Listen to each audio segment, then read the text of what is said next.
ভাই সব কি বলবো সাকিব ভাইয়ের উদ্দেশ্যে। 28শে মে এমন এক দিন গেল যা সাকিব ভাইয়ের ইতিহাসে 27 বছর ইতিহাসে সর্বশ্রেষ্ঠ দিন গেল।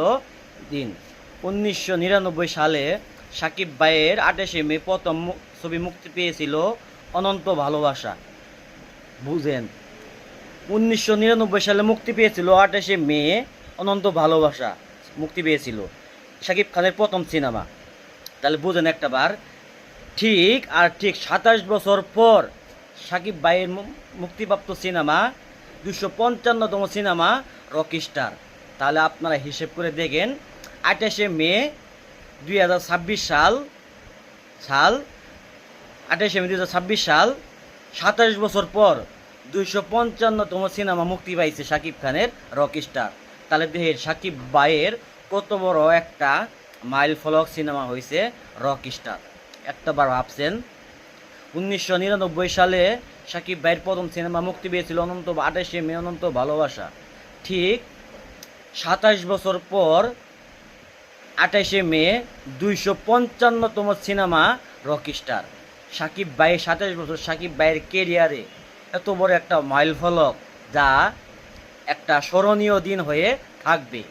আপনারাই দেখেন, বিবেচনা করে দেখেন, 27টা বছর পর একই দিনে এক সিনেমা। 27 বছর আগে 28শে মে অনন্ত ভালোবাসা। তাহলে দেখেন কি একটা টার্নিং পয়েন্ট সাকিব ভাইয়ের গেল। একটাবার বিবেচনা করেছেন আপনারা? একটাবার ভাবছেন 27টা বছর তিনি পার করলো বাংলা চলচ্চিত্রে। ঠিক 27 বছর পরে 28শে মে মুক্তি পেয়েছে সাকিব ভাইয়ের রকিস্টার। তার কেরিয়ারের দীর্ঘতম একটা মাইল ফলক। এরা আসলেও স্মরণীয় হয়ে থাকবে বাংলা চলচ্চিত্রের ইতিহাসে। 28শে মে 1999 সালে 28শে মে মুক্তি পেয়েছিল অনন্ত ভালোবাসা। ঠিক 27 বছর পর 255তম সিনেমা রকিস্টার। বাংলার ইতিহাসে এইরকম নজিরবিহীন ঘটনা ভবিষ্যতে কোনো দিন ঘটবে না। এটা স্মরণীয় হয়ে থাকবে বাংলা চলচ্চিত্রের ইতিহাসে। আমি বলে দিয়ে গেলাম আজকে, আপনারা একটাবার হিসাব করে দেখেন আর ভবিষ্যৎ অতীত ঘটনা খুলে দেখেন আমার কথাগুলো ঠিক আছে কিনা।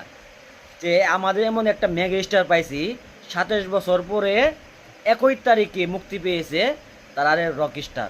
দেখছেন এত ষড়যন্ত্র হলো, কত কিছু হলো, তারপরেও দম কানো গেল না। সবাইকে ধন্যবাদ, ভালো থাকেন। এইটুকু আমরা সাকিবিয়ানরা এইটুকুতেই খুশি। আমরা শুধু এইটুকু চাই, আমাদের রকিস্টার যেভাবে সিনেপ্লেক্সে